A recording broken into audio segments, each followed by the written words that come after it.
Hello बच्चों, कैसे हैं आप लोग। I hope you all be fine. उम्मीद है कि आप लोग खैरियत से होंगे। तो बच्चों, आज हम लोग पढ़ने वाले हैं राइबोसोम के बारे में जानकारी हासिल करते हैं। राइबोसोम, ये है मेरा राइबोसोम। राइबोसोम का एक मुख्य काम प्रोटीन का निर्माण करना है। राइबोसोम को प्रोटीन की फैक्ट्री कहते हैं। राइबोसोम कोशिका की सबसे छोटी अंग होती है। यह प्रोटीन शरीर की वृद्धि में सहायता प्रदान करता है।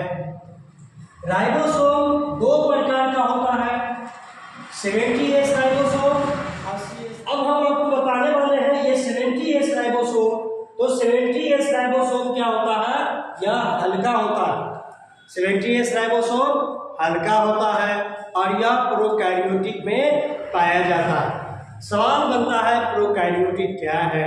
हम नेक्स्ट में पढ़ेंगे, मगर संक्षेप में हम इसको जानने की कोशिश करेंगे कि प्रोकैरियोटिक जो है वो प्रोकैरियोटिक कोशिका बहुत छोटा है।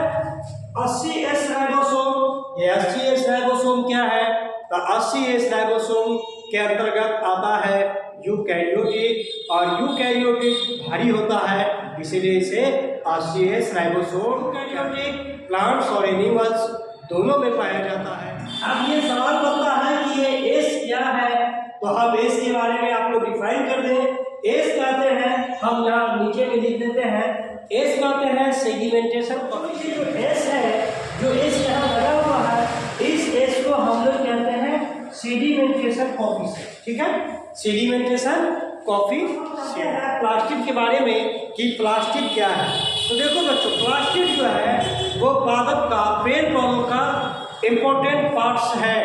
अगर यह न रहे तो प्लांट्स अधूरा रहेगा। तो हम जानते हैं प्लास्टिक को कहते हैं लवक। प्लास्टिक को कहते हैं लवक। अब आइए, यह पेड़ पौधों के कोशिका का सबसे बड़ा अंग होता है। यानी ये क्या है कि प्लास्टिक जो है प्लांट्स का सबसे बड़ा अंग है। और हम इसे जानते हैं यह केवल पेड़ पौधों के कोशिकाओं में पाया जाता है।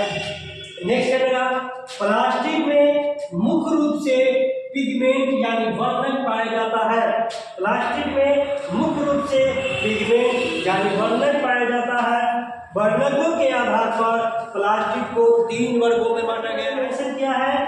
फर्स्ट है क्लोरोप्लास्ट। क्लोरोप्लास्ट को कहते हैं हरित लवक। उसके बाद आता है लिकोप्लास्ट, उसके बाद आता है क्रोमोप्लास्ट।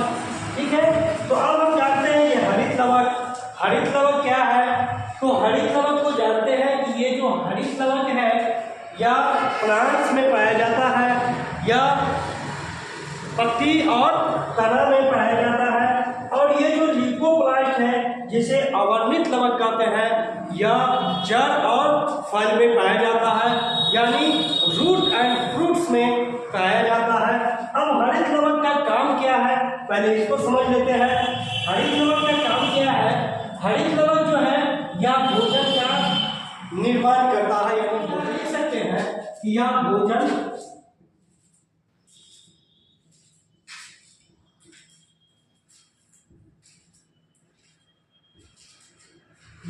बनाता है। और ये जो लिकोप्लास्ट है, जिसे हम अवर्णित लवक कहते हैं, यह भोजन को एक्सपोर्ट करता है। यह क्या करता है? यह भोजन को एक्सपोर्ट करता है।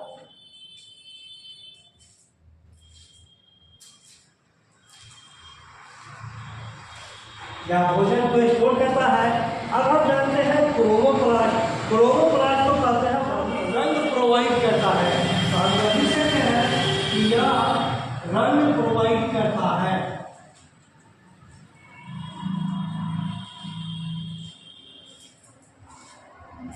तो बच्चों, यह क्या करता है? रंग प्रोवाइड करता है। हम इसको एग्जांपल से समझ लेते हैं। ये जो है क्रोमोप्लास्ट को कहते हैं वर्णित लवक। यह रंग प्रोवाइड करता है। अब रंग प्रोवाइड करता है, आखिर ये प्लांट्स में कई तरह के रंग होते हैं, जैसे लाल है, पीला है। तो इस तरह के जो रंग प्रोवाइड करते हैं, आखिर यह इसका जिम्मेदार कौन है? कौन है पिगमेंट जो इसे रंग प्रोवाइड करने में मदद करता है। तो आइए हम देखते हैं ज़ैंथोफिल। ये जो ज़ैंथोफिल है, पत्तियों का पीला होना, फल का पीलापन आना। तो ये जो पीला रंग आ रहा है, यह पीला रंग किसके कारण हो रहा है? ज़ैंथोफिल पिगमेंट है। यह एक तरह का क्या पिगमेंट है और यह येलो कलर प्रोवाइड करने में जिम्मेदार है। और कैरोटीन है, ये जो गाजर है कैरोटीन पाया जाता है, उसके अंदर वो पिगमेंट है। चुकंदर है, ये चुकंदर है जो विटामिन है, तो उसमें विटामिन पिगमेंट पाया जाता है। तो इसमें जो है और भी बहुत सारे पिगमेंट हैं, इसके बारे में हम नेक्स्ट वीडियोज में चर्चा करेंगे। तो हम देखते हैं केंद्रक यानी न्यूक्लियस। केंद्रक की खोज रॉबर्ट ब्राउन ने किया। केंद्रक को कोशिका का दिमाग कहते हैं। केंद्रक को कोशिका का दिमाग कहते हैं। केंद्रक कोशिका को कंट्रोल यानी नियंत्रित करता है। केंद्रक कोशिका का सबसे बड़ा अंग है। केंद्रक को और समझने के लिए हम नेक्स्ट वीडियोज में पढ़ेंगे कि केंद्रक किस तरीका से हमें सुरक्षा प्रोवाइड करता है, इसके बारे में जानेंगे।